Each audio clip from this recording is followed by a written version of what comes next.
Biblias, no importa si es en su celular o si es una Biblia física, I really don't care. I just really want you guys to read along with me because I want you guys to really be invested in the sermon so you guys can really, understand and just really enjoy the sermon. So I want you guys to actually read along with me. Sometime later, okay, wait. I didn't even tell you guys what chapter it was. Go to Genesis 22, guys, please. Oh my God. Excuse me. I'm going to give you guys some time. Say amen when you found it. Génesis 22, capítulo 22. Vamos a empezar en el primer verso. Let's start with the first verse. Amen. Amen. All right. Sometime later, God tested Abraham. He said to him, "Abraham, here I am," he replied. Then God said, "Take your son, your only son, who you love, Isaac, and go to the region of Moriah. Sacrifice him there as a burnt offering on a mountain I will show you." Early in the morning, Abraham got up and loaded his donkey. He took with him 2 of his servants and his son Isaac. When he had cut enough wood for the burnt offering, he set out for the place God had told him about. On the 3rd day, Abraham looked up and saw the place in the distance. He said to his servants, "Stay here with the donkey while I and the boy go over there. We'll worship you and we will come back to you." Abraham took the wood for the burnt offering and placed it on his son Isaac. And he himself carried the fire and the knife. As the 2 of them went on together, Isaac spoke up and said to his father Abraham, "Father." "Yes, my son," Abraham replied. "The fire and wood are here," Isaac said, "but where is the lamb for the burnt offering?" Así que Isaac, el hijo de Abraham, le preguntó a su padre Abraham, tú dices que vamos a hacer un sacrificio, ¿no es verdad? Para el Señor, pero ¿dónde está la oveja que vamos a sacrificar? So he's asking himself, where is the sheep, where is the lamb that we are going to sacrifice? Because he doesn't know that, he's going to be the sacrifice. Abraham answered, "God himself will provide the lamb for the burnt offering, my son." And the 2 of them went on together. When they reached the place God had told them about, Abraham built an altar there and arranged the wood on it. He bound his son Isaac and laid him on the altar, on top of the wood. Then he reached out his hand and took the knife to slay his son. But the angel of the Lord called out to him from heaven, "Abraham, Abraham." "Here I am," he replied. "Do not lay a hand on the boy," he said. "Do not do anything to him. Now I know that you fear God, because you have not withheld from me your son, your only son." Así que toditos entendieron, ¿no es verdad? Lo voy a explicar en español. So, Abraham, él iba a sacrificar a su hijo porque el Señor le había dicho que lo use como un sacrificio. Ya él estaba así de cerquita de matar a su hijo, right? Para sacrificarlo. Y un ángel de Dios le dijo que suelte ese cuchillo, mi hermano. O sea, drop that knife. We're not going to do that. And it ended up being a test. Era una prueba que el Señor le hizo a Abraham, que él pasó, que él estaba dispuesto de sacrificar a su único hijo que él esperó para añales. Y él estaba dispuesto a sacrificarlo para el Señor. That's just how much willingness and trust he had in the Lord. When you go through the scriptures and read about the story of Abraham, it amazes me just how much trust he had in the Lord. Like, this man was willing to do absolutely anything that God told him to do. Without a second thought in his head. He was willing to leave all of his riches, all of his power. He was willing to leave all of that behind and go to the place that God had prepared for him. Él estaba dispuesto a dejar toda su riqueza, todo ese poder, toda esa riqueza que él tenía, y él estaba dispuesto a dejar todo eso, ir al sitio que el Señor tenía preparado para él. Él tenía ese tipo de confianza en el Señor. Yo no sé, I don't know if you guys agree with me, but, that's really hard. Eso es muy difícil hacer una cosa así. Dejar todo eso ir a un sitio que aún you don't really have an idea of what it even is. So, for me, hay muchas veces que yo me encuentro en situaciones, nosotros nos encontramos en situaciones donde nos olvidamos del gran poder que Dios tiene. We forget of the great power that God has. We just completely forget de las grandes cosas de las que Dios es capaz. If we refer back to the Bible and think about Sarah, the wife of Abraham, this woman was around 90 years old. And she was still not able to provide a child. Si abrimos nuestras Biblias al libro de Génesis, capítulo 18, podemos ver como Sara, una mujer de casi 90 años, todavía no ha podido tener un hijo. But the Lord, He promised her that she would get that child. And we all know that the Lord never lies. When He promises something, He keeps that promise, guys. Remember that. So, I want you guys to go to Genesis 18:10. Quiero que todos vayan al libro de Génesis, capítulo 18, versículo 10. Say amen when you have it. Por favor, digan amen. Amen. All right. I will surely return to you about this time next year, and Sarah your wife will have a son. Entonces dijo de cierto, volveré a ti, y según el tiempo de la vida, he aquí que Sara tu mujer tendrá un hijo. Y Sara escuchaba la puerta de la tienda que estaba detrás de él. So Sarah, being nosy, of course, she is so nosy, guys. Like, she was just listening to, ella estaba ahí de metiche, escuchando detrás la conversación que estaban teniendo, que that, by the next year that she would have a son. But guys, Sarah and Abraham were really old. Sarah and Abraham, like, they were like super old, guys. Like I'm saying, like, mega old. Like, honestly, in this time and age, for you to even be alive at this age, it's kind of a miracle. Sarah was about 90 years old, something like that. Yo creo que Sara tenía como 90 años, ¿no es verdad?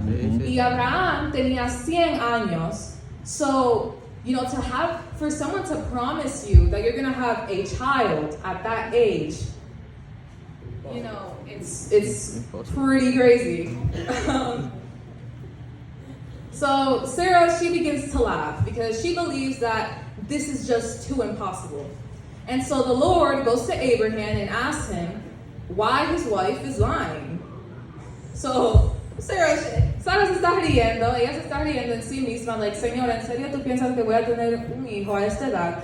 Y Dios le fue donde Abraham y le dijo, Abraham, ¿y por qué que tu esposa se está riendo?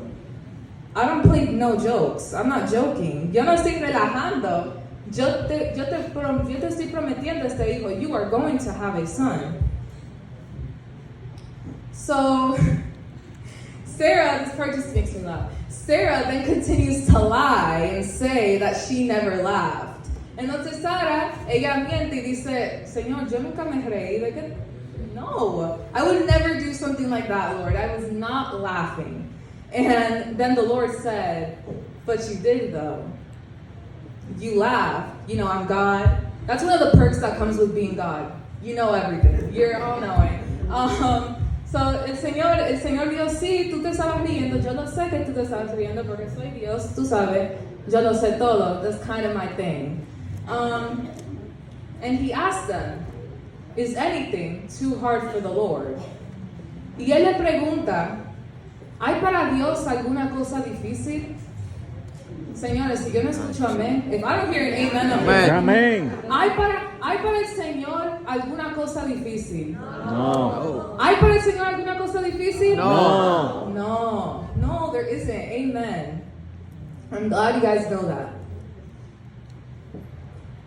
Señores, muchas veces nos conformamos con lo que es menos porque encontramos que lo que es más es imposible. A lot of times we settle for what's less because we believe that anything more than that is impossible.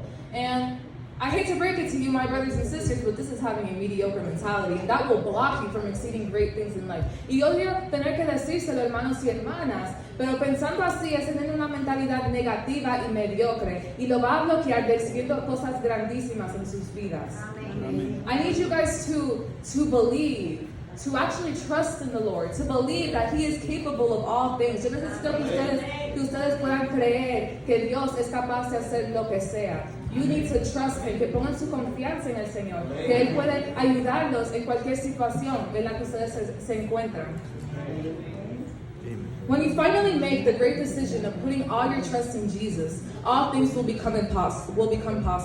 When you put your trust in God, that is you taking one step closer to happiness and success. When you put your trust in God, you are unlocking a new gate of life with great relief. When you put your trust in God, that negative mentality that you used to have will become positive. When you put your trust in God, that anxiety that you once had will be gone. When you put your trust in God, you will overpower those sicknesses. When you put your trust in God, you will overpower those addictions. Because the same God that made a paralytic walk, the same God that made a blind man see, is also capable of picking you up from that draining situation that you find yourself in. Amen. Today, I will be sharing just a little small story. Hoy voy a compartir una historia pequeña over a girl, a paranoid girl. She had paranoia. De una niña paranoica que nunca confiaba en nadie. She never trusted in anyone with a fear. She was so scared to trust in anyone, guys. Esta niña tenía insomnia porque tenía miedo de dormir en las noches porque no quería cerrar los ojos. Tenía miedo de cerrar los ojos. So this girl, she had a really bad sleeping disorder because she was too scared to close her eyes at night, thinking that something's gonna happen to her. So it was really hard for her to even fall asleep, you know, because you kind of have to close your eyes to sleep. And every single time that she would take a shower,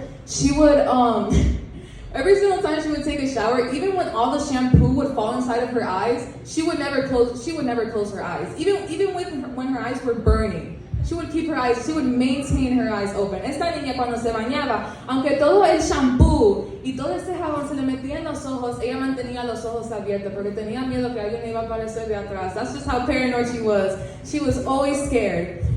This girl, she would hide weapons. Guys, this girl would hide weapons in literally every single corner of the house. You know, she was so scared. She was prepared for anything. Esta niña, ella escondía cuchillos, cosas para protegerse en cada rinconcito de la casa. Ella tenía un plan todo el tiempo por si alguien le hacía daño. Just in case someone broke in, she had it prepared. She was living a life of fear, always scared. Siempre tenía miedo. Siempre pensaba que alguien le iba a hacer algo. And one day, this girl, she grew tired of having to always be scared. Esta niña después creció cansada de tener que siempre sentir un miedo. This girl, she grew tired of not being able to trust in anyone. Esta niña creció cansada de no poder confiar en nadie. She was tired of living that life. She was living a life full of packages that she couldn't even carry. And so she decided to let the Lord pick up her packages. And she trusted in him.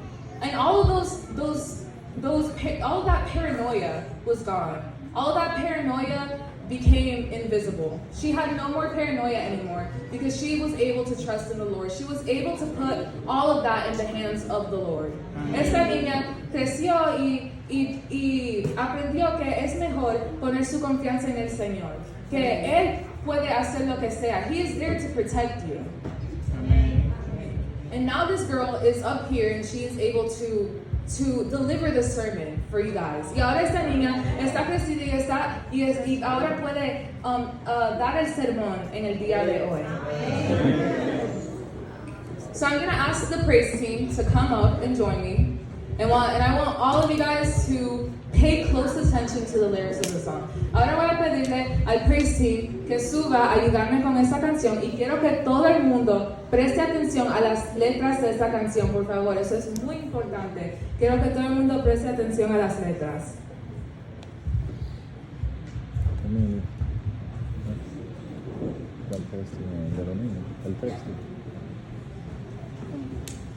Ah, son ellos.